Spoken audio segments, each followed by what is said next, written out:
Comments भी लपेट रही हूँ, ये क्या आ रहा है? हो गया अब तो रिकॉर्ड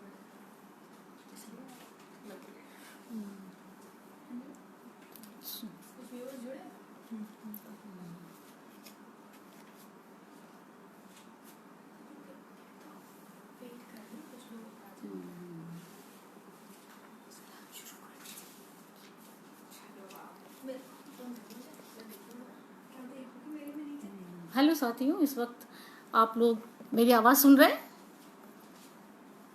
हेलो जी, आवाज़ सुनाई दे रही है मेरी? शगुफ्ता नियाज, वालेकुम अस्सलाम। फिरोज़, आवाज़ तेज़ करूं? आवाज़ नहीं आ रही है?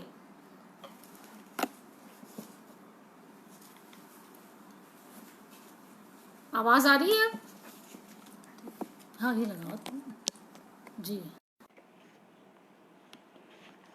जी, आप सब जो भी इस वक्त मुझसे कनेक्ट हैं, मैं उन सबको आदाब कहती हूँ, उनका अभिवादन करती हूँ और मैं आभार व्यक्त करना चाहती हूँ विकास प्रकाशन कानपुर और वांग्मय पत्रिका अलीगढ़ का खास विशेष रूप से मैं आभार व्यक्त करना चाहती हूँ डॉक्टर फिरोज़ और शगुफ्ता नियाज़ का, जिन्होंने मुझे ये अवसर दिया कि मैं आज आपके सामने अपनी कुछ बातें रख सकूँ। और आपने जो आज का विषय चुना है या जो एक कड़ी चल रही है साझी विरासत, इसके लिए मैं आपको धन्यवाद देना चाहती हूँ, बहुत आपको बधाई देना चाहती हूँ कि बहुत अच्छा विषय आपने ये चुना है। जो आज का समय चल रहा है, वो समय जो है वो बहुत ही मुश्किल समय है। इस समय एक तो महामारी से हम जूझ रहे हैं और दूसरी तरफ जो साझी विरासत है उसको ख़तरा जो है उसके ऊपर मंडरा रहा है, उसको ख़त्म करने की साजिश की जा रही है, उसे ख़त्म किया जा रहा है, तो उस पर बात करना बहुत ज़रूरी है। तो ये विषय जो है बहुत महत्वपूर्ण है अपने आप में। और मैं जो आज का विषय है मेरा जो दिया गया है वो है नवजागरण युगीन हिंदी उर्दू उपन्यासों में साझी विरासत।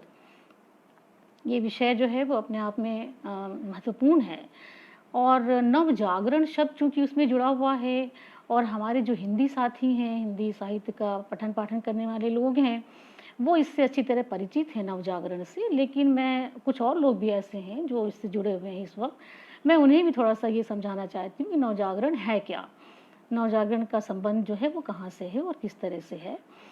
तो मैं नवजागरण की बात जब हम करते हैं तो जो शब्द है नवजागरण, वो फ्रेंच शब्द रेनेसां का हिंदी रूपांतर है। और चूँकि ये फ्रेंच व्यक्ति ने ही इसे, फ्रेंच दार्शनिक जो मिशे सेट थे उन्होंने ही इस नाम को दिया। और उसके साथ ही साथ जो नवजागरण की परिकल्पना है वो, या रेनेसां की जो परिकल्पना है वो जो इटली के, चूँकि यहाँ इसका जन्म जो है वो इटली में हुआ था, तो इटली के जो इतिहासकार थे बर्कहार्ट, उन्होंने रेनेसां की जो कल्पना है वो प्रस्तुत की। इस आंदोलन ने पूरे यूरोप को बहुत अधिक प्रभावित किया और जो यूरोप है वो मध्यकाल से निकल करके आधुनिक काल की ओर आया, उसे आधुनिकता प्रदान की। और इसकी जो मुख्य विशेषता थी वो ये थी कि उसने धर्म के स्थान पर, जो धर्म की कठोरता थी, जो पादरियों की जो जकड़बंदी थी, उससे समाज को बाहर निकाला।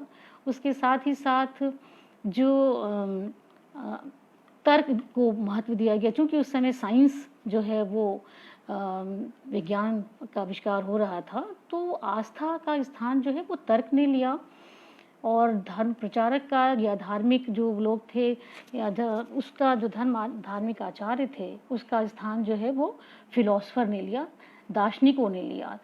तो इस तरह से धर्म का के स्थान पर दर्शन को महत्व दिया गया, आस्था के स्थान पर तर्क को महत्व दिया गया, मानवतावाद को प्रतिष्ठित किया गया। वो सारी बातें करने की कोशिश की गई कि जो मानव के हित में थी।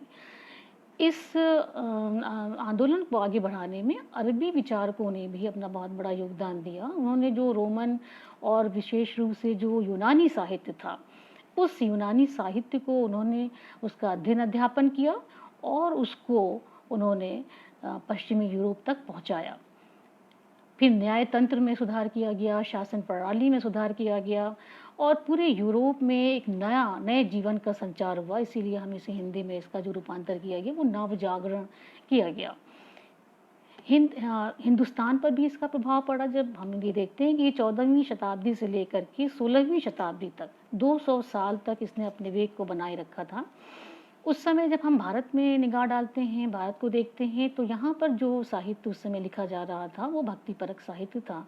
और जाहिर सी बात है कि भक्तिपरक साहित्य जब हम पढ़ते हैं या भक्ति साहित्य को हम पढ़ते हैं तो उसमें जो संत और सूफी थे वो प्रेम की बातें करते हैं और सांप्रदायिक एकता की बातें करते हैं। वो सारी चीज़ें उस समय दिखाई देती हैं जो वहाँ पर थीं। लेकिन हम जब आधुनिकता की बात करते हैं तो आधुनिकता हमारे देश में अंग्रेज़ों के आने के बाद आई।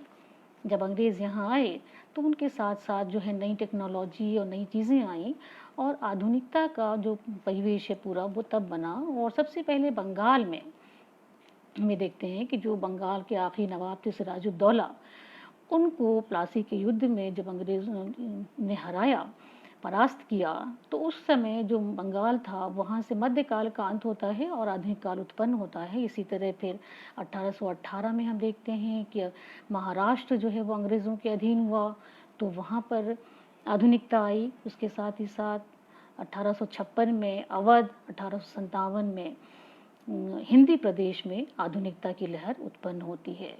हिंदी में हम देखें तो नव जागरण की जो अवधारणा है वो रामविलास शर्मा प्रस्तुत करते हैं और 1857 से की क्रांति से उसको जोड़ करके देखते हैं। वो बहुत लंबा विषय है, उधर मैं नहीं जा रही हूँ, लेकिन मैं बस इतना ये बताना चाहती हूँ कि जो अंग्रेज़ जब यहाँ आए और यहाँ पर स्कूल कॉलेज खोले गए तो युवा पीढ़ियों की पूरी एक जमात जो है पढ़ करके जब बाहर आई अंग्रेज़ी पढ़ करके, तो उन लोगों ने अपने देश पर विचार करना शुरू किया, देश के लोगों के बारे में सोचना शुरू किया कि यहाँ हमारे देश में हमारा देश शक्तिशाली तभी बन सकता है जब हम यहाँ के लोगों को शिक्षित करेंगे और यहाँ के लोगों की जो रूढ़ियाँ हैं, जो परंपराएं हैं, जो इस तरह की चीज़ें हैं जो अमानवीय हैं वो ख़त्म नहीं होंगी, तब तक हम अपने देश को मजबूत नहीं बना सकते हैं। इसीलिए जो ये स्थिति थी यहाँ के समाज सुधारकों को देखते हुए, तो कुछ लोगों ने इटली में उत्पन्न जो रिजॉर्मेंटो आंदोलन था उससे इसको जोड़ने की कोशिश की है कि वहाँ के लोगों ने भी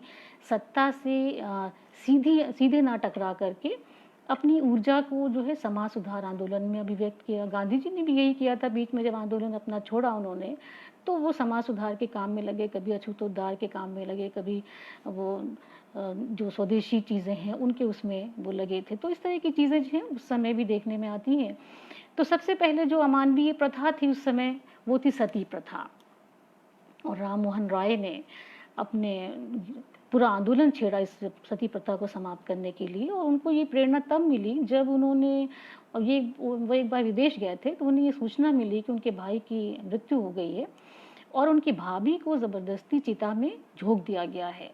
तो जब वो इससे बहुत दुखी हुए और जब लौट के आए तो उन्होंने आंदोलन छेड़ा। ये 1815 की बात है। उन्होंने पुस्तक लिखी कि धर्म में इस तरह की अमानवीय प्रथा के लिए कोई स्थान नहीं होना चाहिए और इसे समाप्त किया जाना चाहिए। फिर उन्होंने सरकार के सामने ये याचिका दायर की, सरकार को से अनुरोध किया कि इस पर प्रतिबंध लगाया जाना चाहिए, और उन्होंने फिर उनकी जो कोशिश थी वो रंग लाई, उस पर प्रतिबंध लगाया गया। लेकिन हम ये देखते हैं नवजागरण युग में कि जब भी उदारवादी या जो खुले विचार के लोग थे, जब वो कोई नया विचार प्रस्तुत करते थे, तो जो रूढ़िवादी लोग हैं वो कोई ना कोई रास्ता ढूंढ लेते थे उनका विरोध करने के लिए। तो उनका भी विरोध किया गया और धर्म सभा की स्थापना की गई, और उन्होंने धर्म सभा के लोगों ने सरकार के सामने याचिका दायर की कि सरकार के उसमें कि ये जो हमारे धर्म में हस्तक्षेप करने का आपको कोई अधिकार नहीं है, आप इस बात का जो प्रतिबंध है सती प्रथा पर उसे हटा दिया जाए। सरकार ने 10 साल के बाद ये प्रतिबंध जो है वो पूरी तरह से नहीं हटाया, लेकिन उन्होंने उसमें सुधार किया उस कानून में, और ये कहा कि जो इच्छा से जो सती होना चाहता है वो सती हो जाए, बाकी जो है वो कोई ज़बरदस्ती उनके साथ नहीं है। इसी तरह से विधवा की समस्या उस समय बहुत ज़्यादा थी।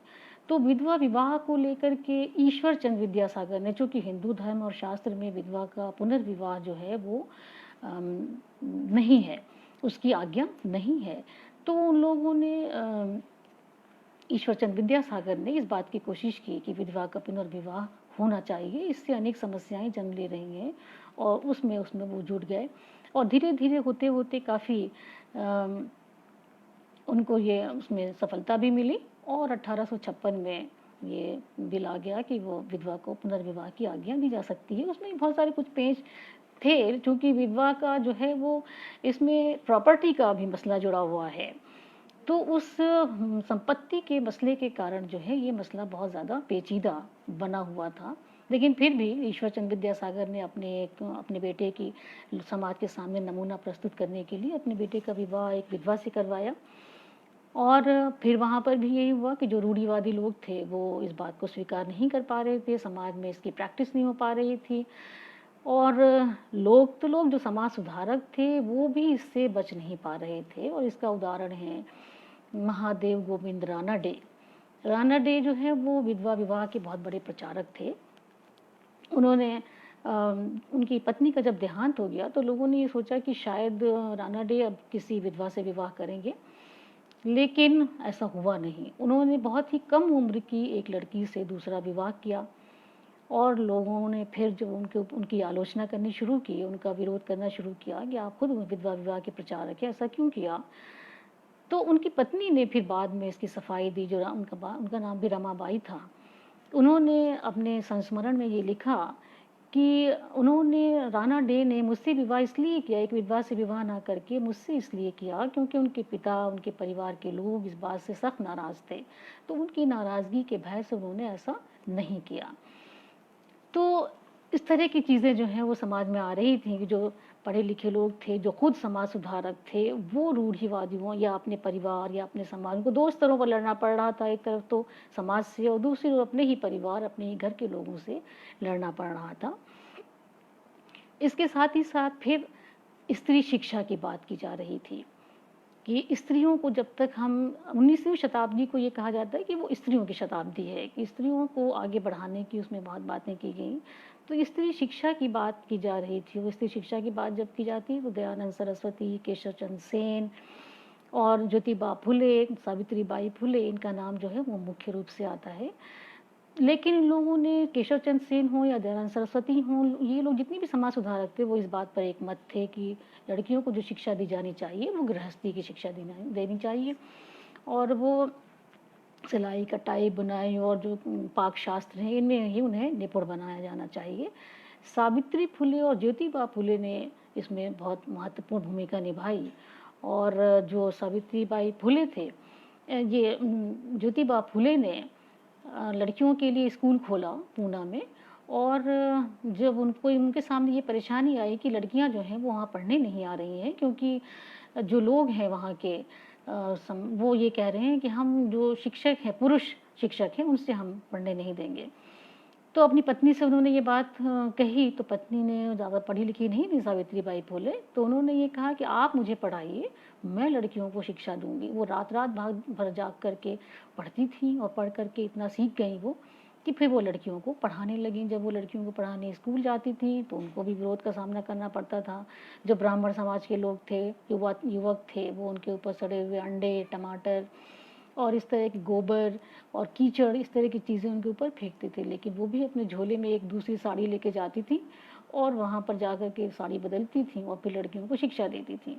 तो इस तरह से जो स्त्रियों की जो स्थिति थी उसको सुधारने में समाज सुधारकों ने बहुत बड़ा रोल निभाया।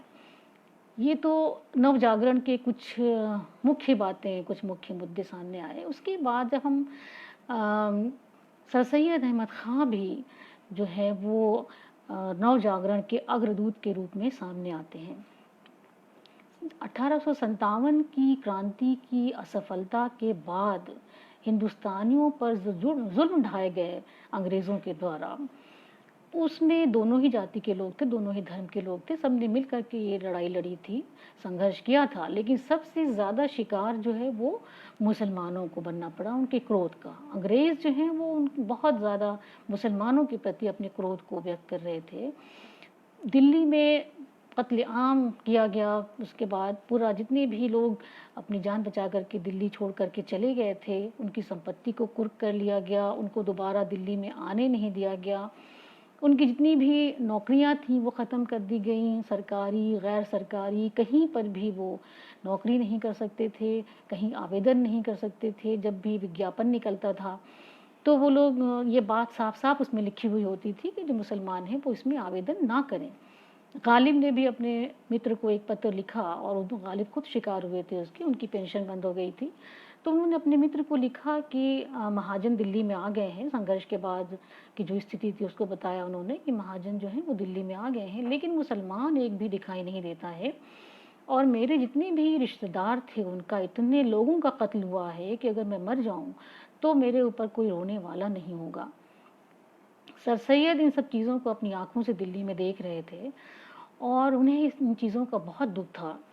उन्होंने तभी ये प्रण लिया कि मुसलमानों की स्थिति को जो है वो सुदृढ़ करना है और उन्होंने ये सोचा कि सबसे पहले तो जो काम करना है वो ये है कि अंग्रेज़ों के दिल में जो मुसलमानों के प्रति क्रोध है उसे बाहर निकालना है और मुसलमानों के दिल में जो अंग्रेज़ों के लिए और अंग्रेज़ी के लिए जो क्रोध है उसको बाहर निकालना है।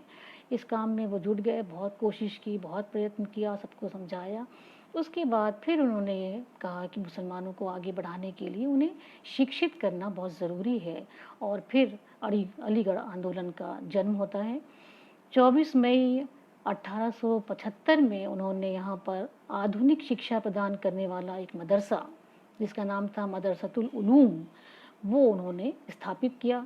यहाँ पर भी उन्हें रूढ़िवादियों का बहुत की आलोचना सहन करनी पड़ी। लोगों ने ये कहना शुरू किया कि कोई भी सैयद के मदरसे में अपने बच्चों को पढ़ने के लिए ना भेजे क्योंकि वो उन्होंने एक ऐसा मदरसा खोला है जहाँ जूतों समेत नमाज पढ़ाई जाती है, जहाँ उन्हें क्रिस्तान बनाया जा रहा है, जहाँ उन्हें अंग्रेज़ बनाया जा रहा है।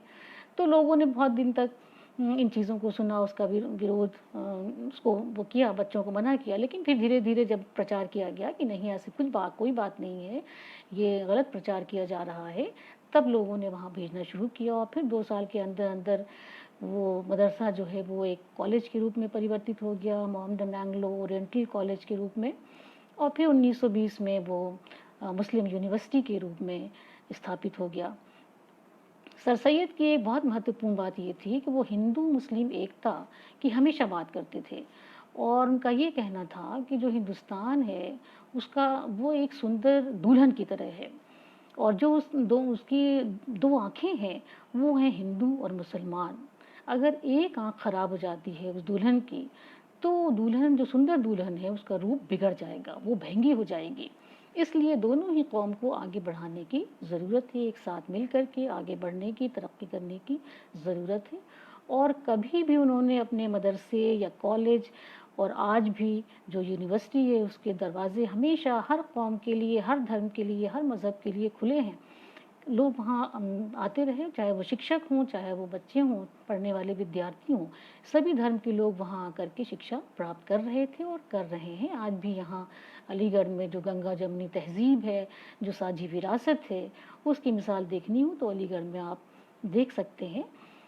तो ये सारी चीज़ें जो हैं वो चल रही थी उस समय। उसके साथ जब हम ये देखते हैं कि नव जागरण युगीन हिंदी उर्दू उपन्यासों को जब हम देखते हैं, उस पर दृष्टि डालते हैं, तो हम ये देखते हैं कि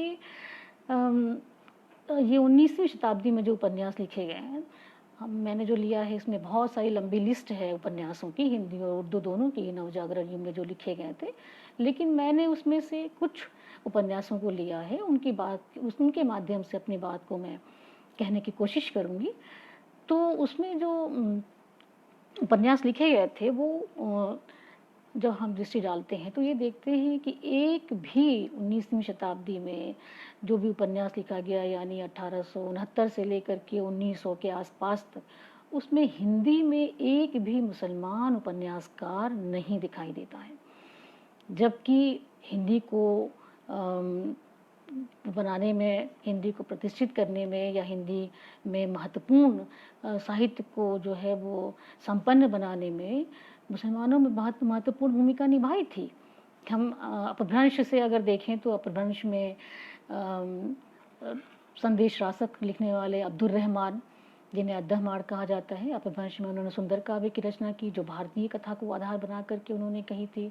उसके बाद अमीर खुसरो का नाम लिया जा सकता है, जो बहुत ही उन्होंने खड़ी बोली में तरह तरह की गज़लें लिखीं, और ये पहेलियाँ, मुकरियाँ, ये सारी चीज़ें जो हैं उनकी बेहतरीन हैं उर्दू में, हिंदी में जो उन्होंने खड़ी बोली में लिखी हैं। भक्ति काल में हम देखते हैं तो सूफियों की पूरी परंपरा दिखाई देती है, जो बहुत ही प्रेम और मोहब्बत को दिखाने वाली मलिक मोहम्मद जायसी का नाम अगर हम लें तो पद्मावत जो लिखा है उसको पढ़ते समय कहीं इस बात का हमें आभास नहीं होता, दूर दूर तक नहीं होता है कि इसे किसी मुसलमान ने लिखा है। ये साझी विरासत की एक बहुत बड़ी विशेषता है कि कहीं हमें दिखता ही नहीं है कि ये कौन है, किसका, इसका धर्म क्या है।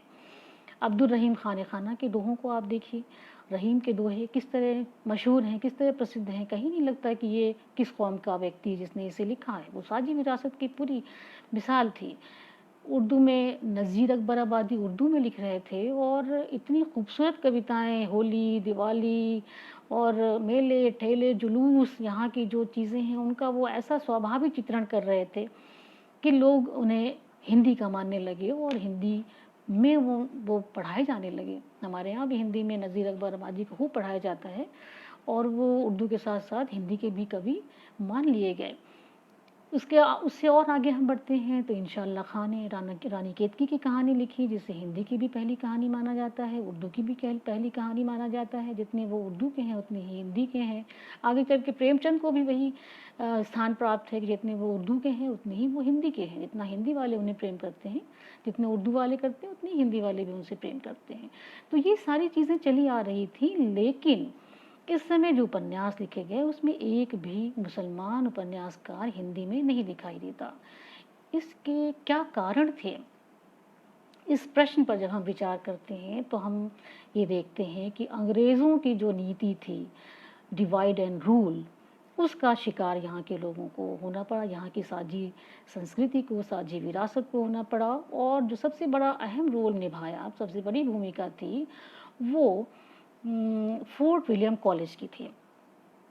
1800 ईस्वी में जब कलकत्ता में फोर्ट विलियम कॉलेज खोला गया तो वहाँ पर जो है वो इस तरह की किताबें, क्योंकि उसका जो उद्देश्य था वो ये था कि जो यहाँ के अंग्रेज़ हैं, हिंदुस्तान में रहने वाले जो अंग्रेज़ हैं, उन्हें हिंदुस्तानी साहित्य और हिंदुस्तानी भाषा से भी परिचित करवाया जाए तो वो वहाँ पर कामकाज अच्छी तरह से कर सकेंगे। इसके लिए उन्होंने किताबें ढूंढना शुरू की तो उन्हें जो चीज़ें मिली उन्होंने कहा ये काफ़ी नहीं है, हमें फिर से नई किताबें लिखवानी होंगी। और उन्होंने इस काम के लिए आगरा से लल्लू लाल को बुलाया, सदल मिश्र को आरा से बुलाया, मीर अम्मन को दिल्ली से बुलाया और फिर उन्हें ये आदेश दिया गया या निर्देश दिया गया कि आप ऐसी कथाएं लिखिए। लल्लू लाल को और नासी के तो पाख्यान और प्रेम सागर जब लिखवाया तो उनसे ये कहा गया कि आप जो हैं वो ऐसी कथाएं लिखिए जो हिंदुस्तान की संस्कृति और हिंदू पौराणिक धर्म से संबंधित हो। मीर अम्मन से ये कहा गया कि आप ऐसी कथा लिखिए जो मुस्लिम धर्म से संबंधित हो और मुसलमानों की जिसमें संस्कृति का चित्रण किया गया हो। तो उन्होंने बागो बहार लिखी और उन्होंने इतना ही नहीं किया, फिर उन्होंने जब किताबें लिखवाई तो फिर 2 विभाग भी स्थापित कर दिए, एक हिंदी और एक उर्दू विभाग। तो इस तरह से और फिर हिंदी को वो उन्होंने हिंदू धर्म से जोड़ दिया और उर्दू को उन्होंने मुसलमानों से जोड़ दिया। तो इस तरह से जो अंग्रेज़ों की जो भाषा नीति थी उसने इसमें बहुत बड़ा रोल निभाया। एक तरह से कह सकते हैं कि उन्होंने साझी विरासत में सेंध लगाई और जो अब तक एक अच्छी जो खूबसूरत परंपरा चली आ रही थी उसको उन्होंने तोड़ने का काम किया। तो साझी विरासत को समय समय पर जो कट्टरवादी थे या जो इस तरह से शासन करने वाले लोग थे कि डिवाइड एंड रूल के हिसाब से चलने वाले लोग थे, उनका निशाना उसे बनना पड़ा। लेकिन फिर भी ये उसके बाद हम ये देखते हैं कि जो प्रगतिशील लेखक संघ आया, जनवादी लेखक संघ, इन लोगों ने फिर उर्दू और हिंदी दोनों की को आपस में जोड़ने की कोशिश की और एक साथ मिलकर के हमने खुद अलीगढ़ में देखा है कि उर्दू और हिंदी दोनों ही साहित्यकार मिलकर के किस तरह से संयुक्त रूप से प्रोग्राम करते हैं। तो ये साझा संस्कृति को बचाए रखने की एक मुहिम है। तो इस चीज़ को हमने यहाँ उपन्यास पढ़ते समय या उपन्यास को देखते समय मैंने इसमें ये देखा। उसके बाद फिर मैं आती हूँ उपन्यासों पर कि जो उपन्यास सबसे पहला उपन्यास उर्दू में डिप्टी नज़ीर अहमद ने मिरातुल उरूस लिखा। मिरातुल उरूस उपन्यास जब प्रकाशित हुआ 1869 ईस्वी में, तो हिंदी में उसके बाद जो उपन्यास लिखे गए उन उपन्यासों पर, आरंभ के 3 उपन्यास हैं जिसमें देवरानी जेठानी की कहानी, वामा शिक्षक और भाग्यवती, इन तीनों ही उपन्यासों पर मिरातुल उरूस का प्रभाव दिखाई देता है और उसकी भूमिका में वो लोग स्वीकार भी करते हैं। देवरानी जेठानी की कहानी में तो उन्होंने इस बात को स्वीकार नहीं किया है कि ये मैंने उनके ऊपर मिरातुल उरूस से प्रभावित होकर के लिखा है, लेकिन जो उनका अंदाज है उससे साफ जाहिर होता है कि वो मिरातुल उरूस से प्रभावित दिखाई देते हैं। वामा शिक्षक में जो मुंशी कल्याण राय और मुंशी ईश्वरी प्रसाद 2 लोगों ने मिलकर के इस कथा को लिखा था, तो उन्होंने भूमिका में साफ साफ लिखा है कि मैंने आजकल जो मैं पढ़ नहीं रही हूँ उस कथन को, बल्कि मैं भाव उसका बता रही हूँ कि मैंने आजकल जो सरकार है वो स्त्री शिक्षा की ओर बहुत ध्यान दे रही है और मुसलमानों में तो मुसलमान लड़कियों की शिक्षा के लिए तो कुछ किताबें लिख दी गई हैं जैसे मिरातुल उरूस, लेकिन हिंदी में इस तरह की कोई किताब दिखाई नहीं देती है। इसलिए मैंने ये किताब लिखने का मेरा मकसद जो है, इसलिए मैंने ये किताब लिखी है। भाग्यवती को जब हम देखते हैं, भाग्यवती उपन्यास श्रद्धाराम पल्लौरी का है, तो उन्होंने उस उपन्यास की भूमिका में जो लिखते हैं, जो उनका अंदाज है भूमिका में, वो अंदाज मिरातुल उरूस की भूमिका से काफ़ी मिलता जुलता है। श्रद्धाराम पल्लौरी ये लिखते हैं कि मेरी इच्छा थी कि मैं हिंदी में एक ऐसी पोथी लिखूं जो भारत खंड की स्त्रियों को गृहस्थ धर्म की शिक्षा देने वाली हो। जब हम डिप्टी नज़ीर अहमद का उपन्यास मिरातुल उरूस को देखते हैं, उसकी भूमिका को पढ़ते हैं, तो उसमें वो लिखते हैं कि मुझे ऐसी किताब की जुस्तजू हुई जो अखलाक और नसाए से भरी हो, यानी स्त्रियों को नैतिक शिक्षा देने वाली हो, और जो तोहमात हैं यानी जो अंधविश्वास हैं, जो इस तरह के ख्यालात हैं, वो स्त्रियों के दूर हो सके और उन्हें अच्छी शिक्षा दी जा सके। तो मैंने पूरा कुतुब खाना छान मारा, कहीं भी मुझे ऐसी कोई किताब नहीं दिखाई दी। तब मैंने इस किताब का मंसूबा बांधा। तो इस तरह से मिरातुल उरूस और भाग्यवती दोनों की ही जो भूमिका है उसमें काफ़ी सामने दिखाई देता है। उसके बाद जो कथा है, कथा में भी इस तरह की चीज़ें हैं। एक और राइटर हैं, एक लेखक हैं पंडित माधव प्रसाद। उन्होंने 2 उपन्यास लिखे। 1884 में उन्होंने लिखा स्त्री दर्पण और 1886 में लिखा उन्होंने स्त्री उपदेश। अपनी दूसरी पुस्तक जो उपन्यास है स्त्री उपदेश, उसमें उन्होंने लिखते हैं भूमिका में कि मैंने इस किताब को उस किताब के नमूने पर लिखा है जो एक मुसलमान डिप्टी कलेक्टर ने बनाई है, और वो मुसलमान लड़कियों की पढ़ने योग्य है, और मैंने इसे हिंदुओं की, आर्यों की लड़कियों के पढ़ने योग्य बनाया है। तो इस तरह से वो पूरी तरह स्वीकार करते हैं कि हमने तो अंग्रेज़ों की, मैं ये कहना चाह रही हूँ ये उदाहरण दे करके कि अंग्रेज़ों की जो भाषा नीति थी डिवाइड एंड रूल और दोनों को अलग अलग संप्रदायों से जोड़ करके प्रस्तुत करने की बात थी, लेकिन उपन्यासकार एक दूसरे से प्रभावित हो रहे थे, एक दूसरे से प्रेरणा ले रहे थे और इस बात को स्वीकार भी कर रहे थे। तो ये साझी विरासत की अपनी एक अलग मिसाल है।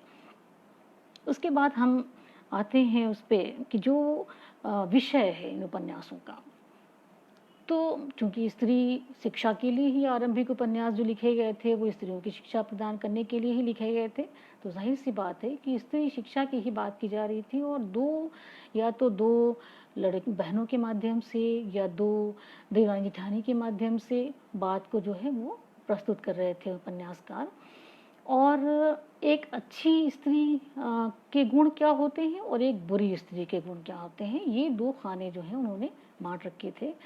अच्छी स्त्री जो है वो है जो दिन रात काम में लगी रहे, किसी से अपनी कोई शिकायत ना करे, हर बात को वो खुशी खुशी स्वीकार करे, कढ़ाई सिलाई बुनाई पाक शास्त्र में निपुण हो, और वो तर्क वितर्क ना करे, जवाब ना दे, इस तरह की जो चीज़ें थीं वो अच्छी स्त्री के गुण थे। और इसके जो उलट था वो बुरी स्त्री के गुण थे। और इस तरह की चीज़ों को ही वो उपन्यास के माध्यम से प्रचारित प्रसारित कर रहे थे। और स्त्रियां भी अपने आप को उन मानदंडों पर खरा उतरने की कोशिश करती थीं। उस समय जो स्त्रियों की स्थिति थी, और आज भी अगर हम देखते हैं तो स्त्रियों की मानसिकता में वो कहीं कोई अंतर, ना समाज की मानसिकता में कोई अंतर आया है, ना स्त्रियों की मानसिकता में। स्त्रियां भी अपने आप को आदर्शवाद के उस पर खरा उतारना चाहती हैं, उन मानदंडों पर। और जो समाज है वो भी स्त्रियों को बिल्कुल नहीं चाहता कि कोई तर्क वितर्क करें, कोई सवाल जवाब करें, जो भी है उसे वो चुपचाप सहन करती रहें और चुपचाप उसे स्वीकार करती रहें। स्थिति आज भी हम देखते हैं। उस समय जो स्त्रियों में एक सबसे बड़ी जो खराबी थी वो ये थी कि स्त्रियों में जो अशिक्षित स्त्रियां थी, कह सकते हैं हम, कि उनमें फूहड़पन बहुत था। घर को किस तरह रखना चाहिए, ये सारी चीज़ें जो है वो बिल्कुल कामकाज करना नहीं चाहती थी। तो और जो शिक्षित स्त्रियां थी उसकी मिसाल देकर के उन्होंने इस तरह की चीज़ों को दिखाने की कोशिश की है। तो उन्होंने ये दिखाया। और जो मैं एक नाम लेना चाहूँगी लेखक का, जिन्होंने उमराव जान अदा लिखी थी, मिर्ज़ा मोहम्मद हादी रुस्वा।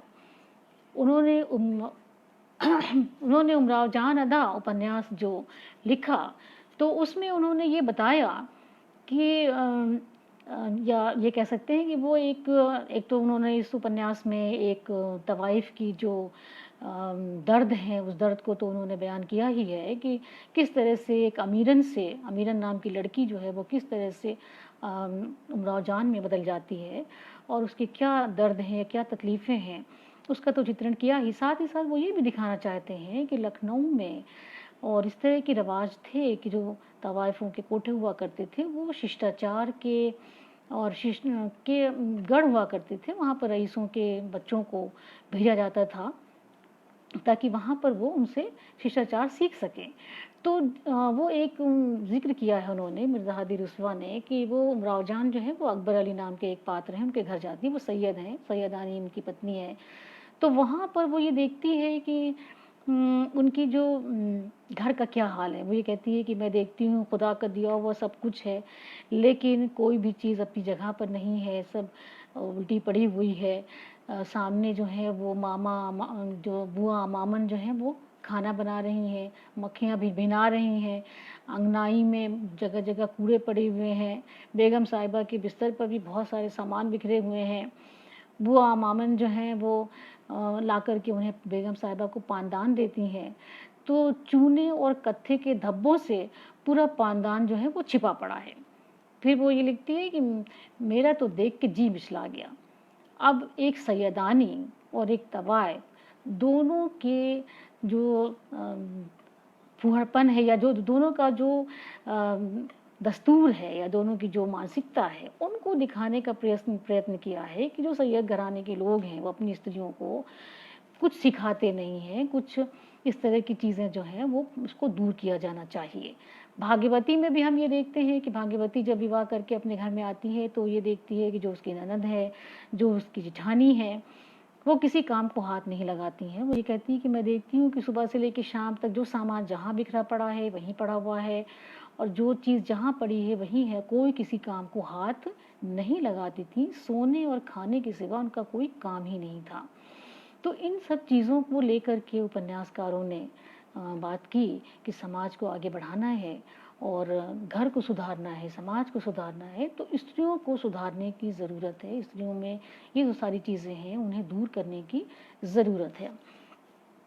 इसके साथ ही साथ दस्तकारी की बात की गई है, और इसमें हम साझी विरासत को हम देख सकते हैं कि जो वामा शिक्षक उपन्यास है उसमें जो किशोरी है वो अपनी माँ से कहती है, अपनी सास से ये कहती है कि विधवा होने के बाद वो दो स्त्रियां घर में अकेली रह रही हैं, और ससुर का और पति का दोनों का ही की मृत्यु हो चुकी है। तो वो ये कहती है कि मैंने सुना है कि पुरानी दिल्ली में जो मुसलमान औरतें हैं, स्त्रियां हैं, वो दस्तकारी का खूब काम करती हैं, कढ़ाई का काम करती हैं, जो कलाबत्तू है और ज़री का काम है, वो ये काम करती हैं। वो तो पूत और खसम वाली हैं, यानी उनके पति भी हैं, उनके बच्चे भी हैं।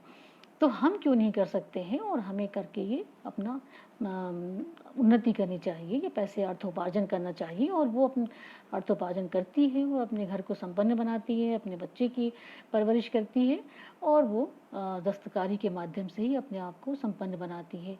इसी तरह भागवती उपन्यास में हम ये देखते हैं कि जो भागीरथी है, जब उसे ससुराल से निकाल दिया जाता है तो वो अकेली रहती है और दस्तकारी के माध्यम से अपने आप को आगे बढ़ाती है, और धीरे धीरे वो धनवती हो जाती है। उपन्यासकार ये दिखाना चाहता है कि स्त्रियां जो हैं वो अगर वक्त पड़ता है, समय पड़ता है, तो वो इस तरह के काम करने में भी सक्षम होती हैं। इसके साथ ही साथ विधवा विवाह की बात जो समाज सुधारक उठा रहे थे, उपन्यासों में भी उस बात को उठाया गया है। और हिंदी के, चूँकि हिंदू समाज में या हिंदू धर्मशास्त्र में विधवा के पुनर्विवाह की आज्ञा नहीं दी गई है, इसलिए किसी भी उपन्यास में विधवा के पुनर्विवाह की बात तो नहीं की गई, उसका समर्थन नहीं किया गया है। भागीरथी उपन्यास की भूमिका के बारे में ये कहा जाता है कि श्रद्धाराम फुल्लौरी ने जब उसकी भूमिका लिखी तो उसमें उन्होंने विधवा विवाह के समर्थन में बात लिखी थी, लेकिन जब पुस्तक के प्रकाशन का समय आया तो उस अंश को उन्होंने निकाल दिया, क्योंकि उनको ये लगा कि समाज जो है इसे स्वीकार नहीं करेगा।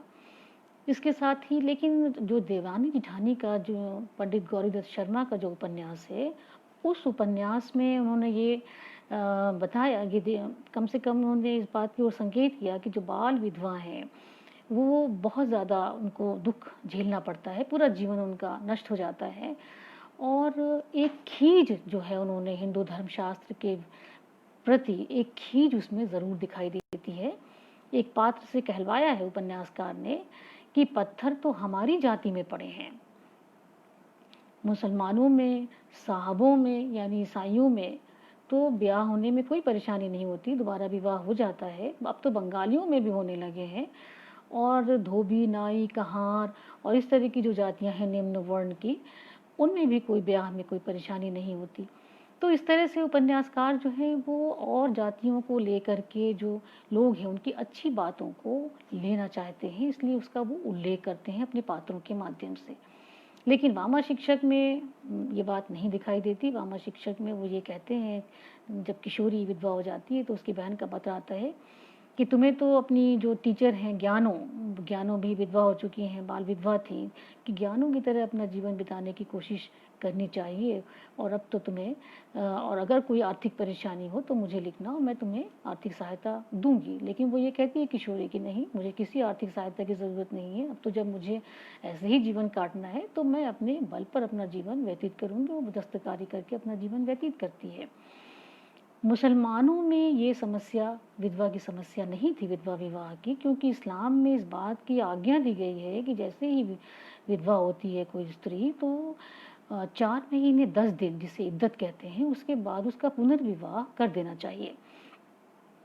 लेकिन चूंकि हम जिस समाज में रहते हैं, चाहे आप कितने ही वर्गों में उसे बांट दीजिए कि ये आपका है, ये हमारा है, लेकिन एक दूसरे से लोग जो हैं वो असर अंदाज होते हैं। उपन्यासकार ये दिखाना चाहते हैं कि कि लोग जो हैं वो अपनी समाज और उसके साथ साथ दूसरे समाज और दूसरी संस्कृति से भी प्रभावित होते हैं।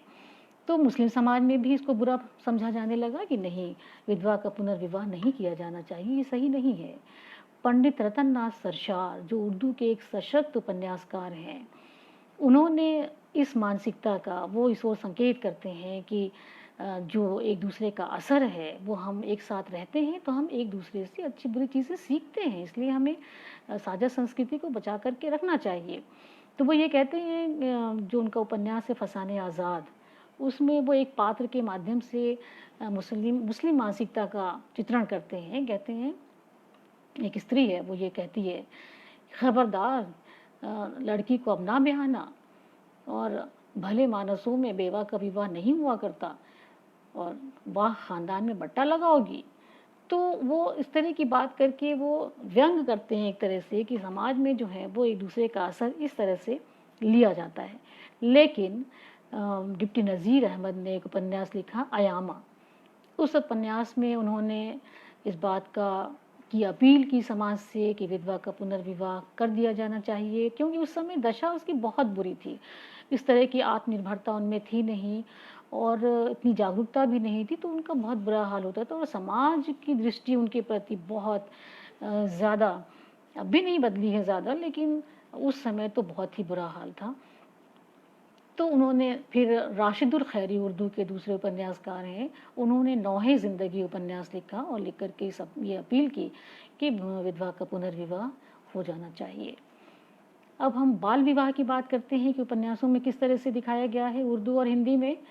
तो बाल विवाह जो है वो हिंदी उपन्यास जब हम देखते हैं देवरानी जेठानी की कहानी, तो उसमें जो है वो जो नायक नायिका हैं वो तो नई रोशनी के हैं, पढ़े लिखे हैं। वो इस बात का विरोध करते हैं कि नहीं, बच्चों का विवाह बाल्यावस्था में नहीं होना चाहिए। लेकिन जो दादा दादी हैं उन्हें समाज की बहुत चिंता है। वो ये कहते हैं कि अगर इस समय इनका विवाह नहीं किया तो फिर इसका विवाह कभी हो नहीं पाएगा। लोग ये सोचेंगे कि हमारी जाति में कोई खोट है, बच्चे में कोई खोट है, इसलिए इसका विवाह जो है वो अभी तक नहीं हो पाया, इसलिए इसका विवाह बचपन में ही हो जाना चाहिए। तो ये स्थिति थी। लेकिन वामा शिक्षक उपन्यास में बाल विवाह का विरोध किया गया, भाग्यवती में बाल विवाह का विरोध किया गया कि इससे जो है वो विषमताएं उत्पन्न होती हैं, ये उपयुक्त नहीं है समाज के लिए। मुस्लिम समाज में बाल विवाह जो है वो बहुत अधिक प्रचलित नहीं था। जो सभ्य समाज था उसमें गांव में और निम्न वर्ग में बाल विवाह भी होते हैं, उस समय भी होते थे। तो सरशार ने इस ओर व्यंग किया, इस ओर संकेत करते हुए व्यंग किया है। वो लिखते हैं कि 10 वर्ष के हुए और छम छम करती हुई बीवी घर में आई, लीजिए पढ़ना लिखना छूटा। 13 वर्ष के हुए, एक बेटी के बाप हो गए, रोजगार ने दामन पकड़ा।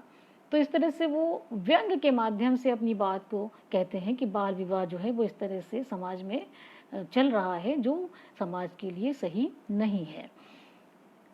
उर्दू के एक बहुत ही अच्छे उपन्यासकार हैं मौलवी अब्दुल हलीम शरर। तो मौलवी अब्दुल हलीम शरर ने ऐतिहासिक बहुत उपन्यास लिखे हैं उन्होंने बहुत से। उनका एक सामाजिक उपन्यास है बदरुन निसा की मुसीबत। इस उपन्यास में उन्होंने ये दिखाने की कोशिश की है कि जो बाल विवाह और पर्दा प्रथा, जो कि मुसलमानों में बुर्का की प्रथा है, तो बुर्का पहनने से और बाल विवाह दोनों का ही दुष्परिणाम क्या होता है, ये उन्होंने दिखाया कि वो अपने जो नायक है वो अपने बेटे का विवाह जो है वो फिक्स कर देते हैं, वो अपने दोस्त की बेटी से। वो हैदराबाद में रहते हैं, ये लोग दिल्ली में रहते हैं। और फिर जब बच्चे बड़े होते हैं तो ससुर को भेजा जाता है रुखसती कराने के लिए, विदाई कराने के लिए। जब वो विदाई कराने जाते हैं तो ना तो लड़की ने ससुर को देखा है और बड़ी हो चुकी है, वो बुर्का पहनने लगी है, और ना ही ससुर ने बहू को देखा है। वो विदाई करा के उनको लेके आ रहे हैं स्टेशन पर, ट्रेन में बैठते हैं, फिर एक जगह ट्रेन बदलनी पड़ती है, एक और बुर्का पोश है और उसके साथ एक पुरुष है जो उसका ससुर है। उनमें थोड़ी दोस्ती भी हो जाती है, आपस में बातचीत करते हैं। और जब ट्रेन आती है तो हड़बड़ी में दुल्हनें बदल जाती हैं। एक बहू दूसरे के साथ चली जाती है और दूसरे ससुर को नहीं पता है कि दुल्हन बदल चुकी है, बहू बदल गई है, और ना बहू को पता है कि वो मेरा घर बदल चुका है। और वो जब वहाँ पहुँचते हैं और कई दिन के बाद जब ये पता चलता है, ये राज खुलता है कि ये तो दुल्हनें बदल चुकी हैं, तो दोनों जो पति हैं वो लोग मिलते हैं एक दूसरे से और एक दूसरे से खूब लड़ते हैं और एक दूसरे को मार देते हैं। तो इस तरह से अब यहाँ ये सवाल उठता है कि ये तो मौलवी साहब हैं, मौलवी अब्दुल हलीम शरर, वो क्यों उसका विरोध कर रहे हैं बुर्क़े का। लेकिन चूँकि इस तरह की चीज़ें जो हैं वो समाज में जो तर्क के साथ इस बात को दिखाने की कोशिश की कि इसका दुष्परिणाम इस तरह से निकलता है, तो इस तरह की चीज़ें जो हैं वो उसके साथ जो है वो युवा पीढ़ी की बात आती है। सर सैयद अहमद ख़ान ने युवा पीढ़ी को लेकर के, युवकों को लेकर के उनकी शिक्षा के लिए प्रबंध किया।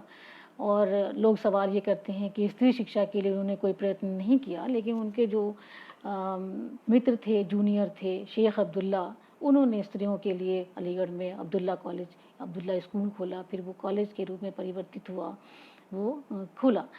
तो युवा पीढ़ी को लेकर के उपन्यासकार भी बहुत अधिक सजग थे, क्योंकि जो युवा पीढ़ी होती है वो किसी भी देश को आगे ले जाने में महत्वपूर्ण भूमिका निभाती है।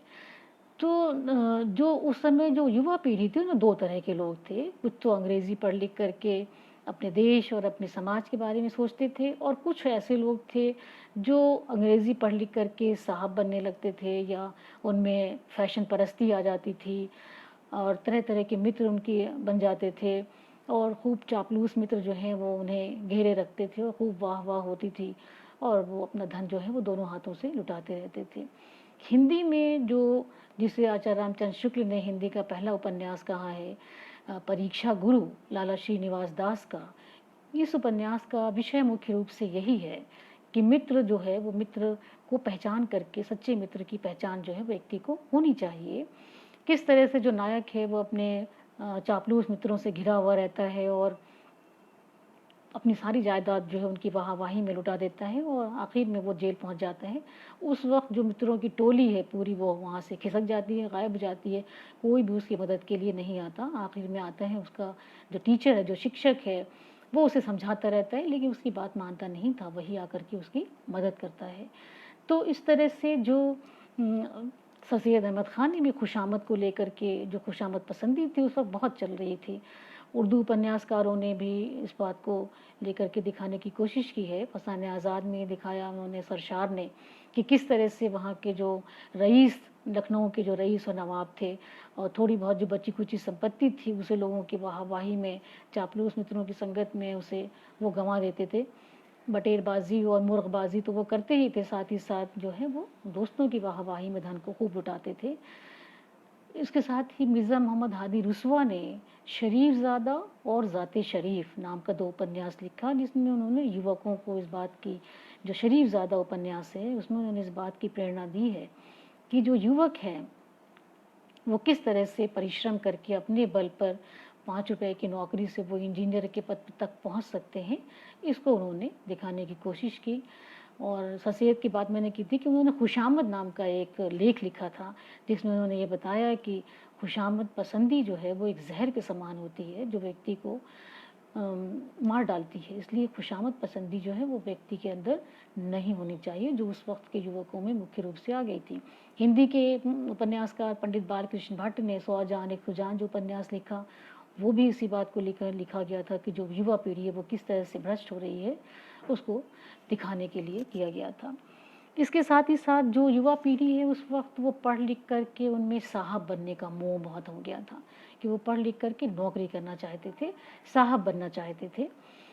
उपन्यासकारों ने इस बात को बड़ी गहराई से देखा कि जो व्यापार है वो व्यक्ति को उन्नति की ओर ले जाती है, नौकरी में वो बात नहीं है।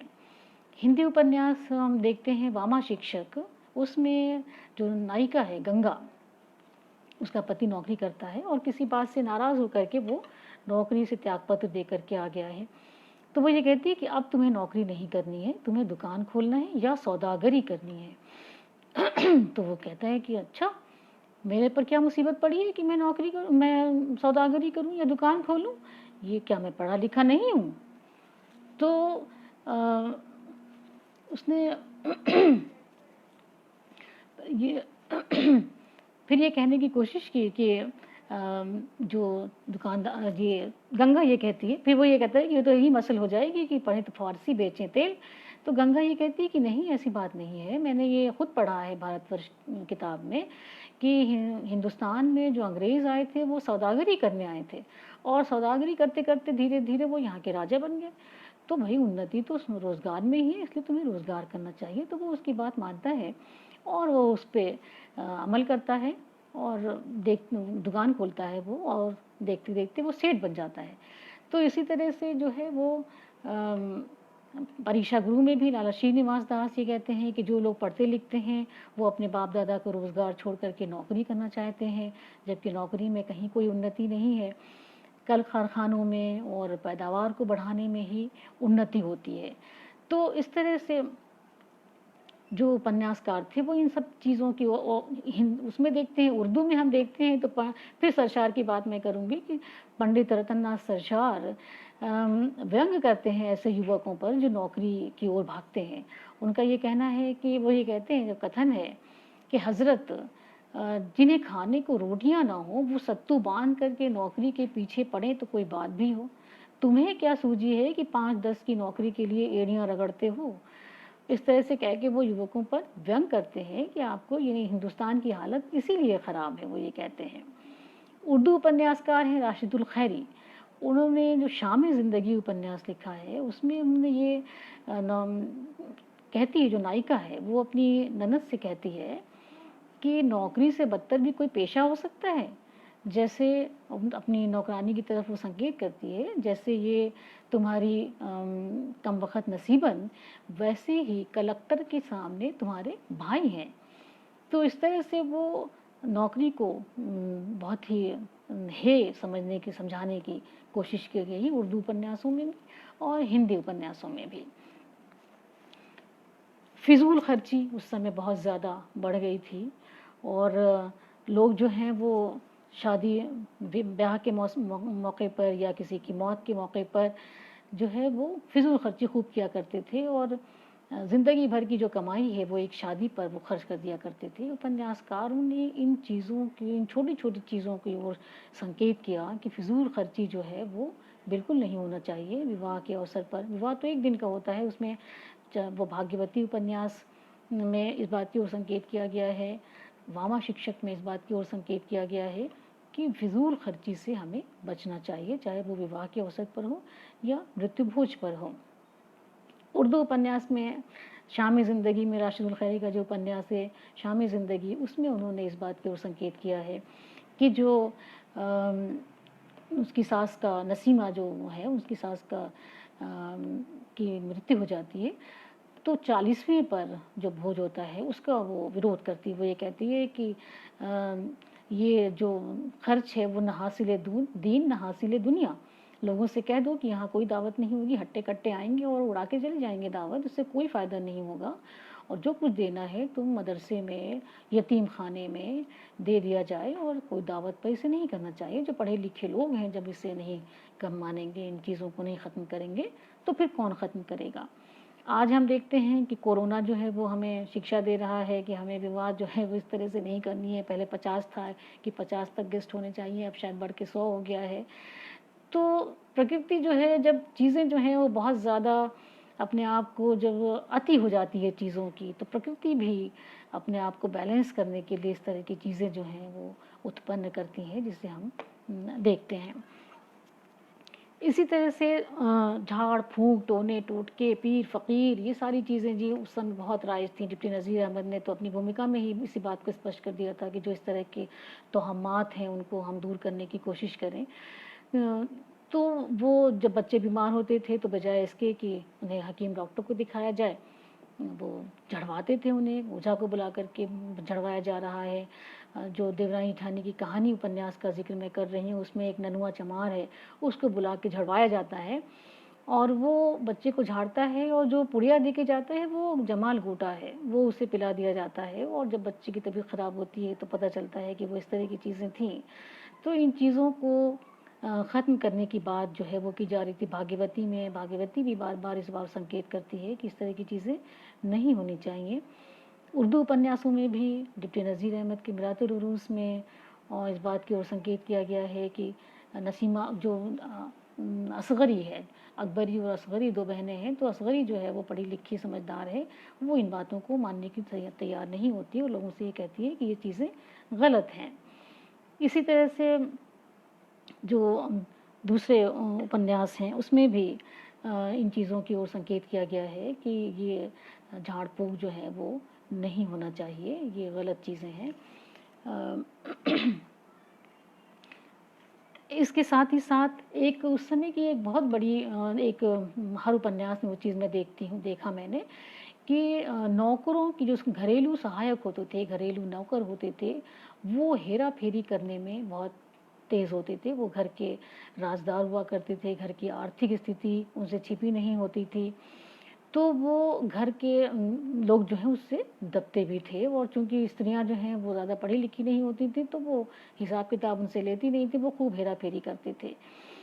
तो उन्होंने ये जो उपन्यासकार थे उन्होंने ये दिखाया भागीरथी उपन्यास में नंदा कहार नाम का नौकर है जो लोगों के ऊपर खूब कर्ज चढ़ा देता है। वो ये कहता है कि बीबी जी ये बहुत महंगा हो गया है, और कर्ज पर कर्ज चढ़ाता चला जाता है। जब भागीरथी आती है और उससे हिसाब किताब मांगती है, तब नंदा जो है वो चौंक जाता है। वो ये कहता है ये बहू तो बहुत चतुर आई है, ये मुझे पकड़ लेगी मेरी हेरा फेरी। और कहता है कि मैं कोई नया हूँ या हूँ नंदा कहाँ, मैं तो बहुत दिनों से काम कर रहा हूँ, मैं कोई ऐसी बात नहीं करता हूँ। लेकिन जब उसकी चोरी पकड़ी जाती है तो वो बाहर निकाला जाता है।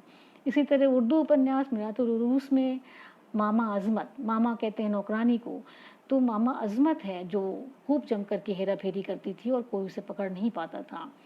असगरी उसे देखती है तो असगरी उस पर निगाह रखती है, और जब हिसाब किताब लेती है तो वो चिढ़ जाती है। वो ये कहती है कि जब वो ये कहती है तुम्हें निकाल दिया जाएगा वरना सही सही हिसाब दो, तो वो ये कहती है कि मैं ईंट से ईंट बजा कर जाऊँगी, मेरा निकलना इतना आसान नहीं है। वो धमकियाँ देती हुई उसे जाती है।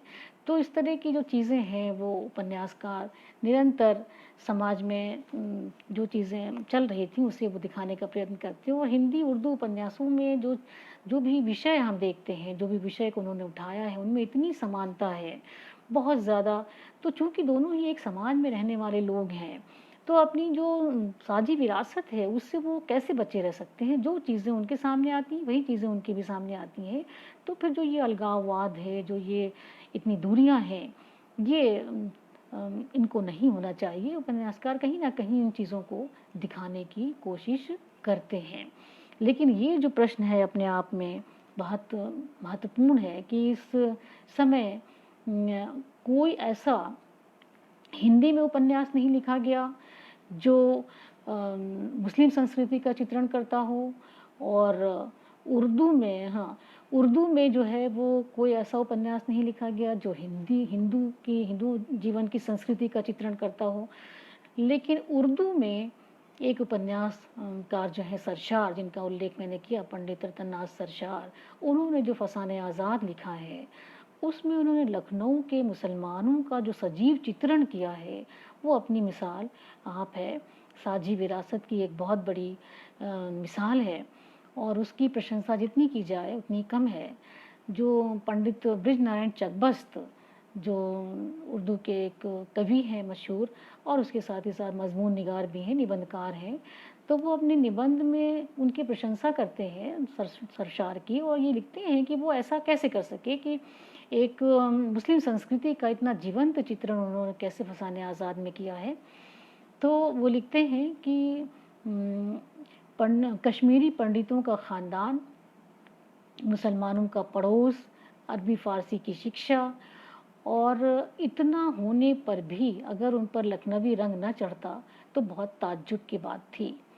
फिर आगे वो ये लिखते हैं जो उनके दर्द को भी अभिव्यक्त करता है, और जो जिसकी ओर मैंने भी संकेत किया कि इस युग में जो उपन्यास लिखे गए उनमें ये बातें दिखाई देती हैं, जो अपनी जो साझी विरासत की परंपरा को थोड़ा आगे बढ़ाने में थोड़ी नाकाम रही हैं। तो वो ये कहते हैं, चकबस्त आगे लिखते हैं कि काश हिंदुस्तान के सारे हिंदू मुसलमान पर इसी तरह एक दूसरे का रंग चढ़ जाता। तो चकबस्त की जो ये इच्छा थी, जो ये ख्वाहिश थी, वो हम सभी की इच्छा, हम सभी की ख्वाहिश है। आज के इस समय में अगर हम सारे हिंदुस्तान के जितने भी हिंदू मुसलमान हैं सब पर एक दूसरे का रंग चढ़ जाए तो क्या बात है। और जो सारी संस्कृति है वो अपने आप को आगे बढ़ाती रहेगी। और मैं इसी के साथ ही मेरे ख्याल से समय हो गया है, होने वाला है। और प्रेमचंद भी इस उपन्यास से बहुत अधिक प्रभावित थे। उन्होंने आज़ाद कथा के नाम से फसाने आज़ाद को हिंदी में इसका रूपांतर किया, और जो प्रेमचंद के डायलॉग हैं अगर उसे आप देखें तो कर्मभूमि उपन्यास में तो पूरा का पूरा सलीम के जो डायलॉग हैं वो पूरे के पूरे फसाने आज़ाद में जिस तरह के डायलॉग हैं उसी तरह के डायलॉग दिखाई देते हैं। तो प्रेमचंद भी उस उपन्यास से बहुत अधिक प्रभावित थे, और ये उपन्यासकार सरशार और उनके उपन्यास, ये साझी विरासत की 19वीं शताब्दी में जो ये नवजागरण युगीन जो हिंदी उर्दू उपन्यास लिखे गए हैं उनमें अपनी मिसाल आप है। इसके साथ ही मैं फिर से एक बार आप सभी को धन्यवाद देती हूँ, आप सभी का आभार व्यक्त करती हूँ कि आप सब हमसे जुड़े। और मैं वाङ्मय प्रकाशन और इसके साथ ही साथ विकास प्रकाशन कानपुर उनका मैं तहे दिल से शुक्रिया अदा करती हूँ। डॉक्टर फ़िरोज़, डॉक्टर शगुफ्ता नियाज़ जो मेरे अनुज हैं की तरह से ही हैं, अनुज अनुजा हैं, छोटे भाई बहनों की तरह हैं। मैं उनको भी अपना आभार व्यक्त करती हूँ कि उन्होंने मुझे यहाँ पर बोलने का मौका दिया, आपसे कुछ बातें साझा करने का मौका दिया और उम्मीद है कि आप सब साझा विरासत के बारे में, साझी संस्कृति के बारे में सोचेंगे और कुछ इस तरह की चीज़ें पहल करेंगे। बहुत बहुत शुक्रिया।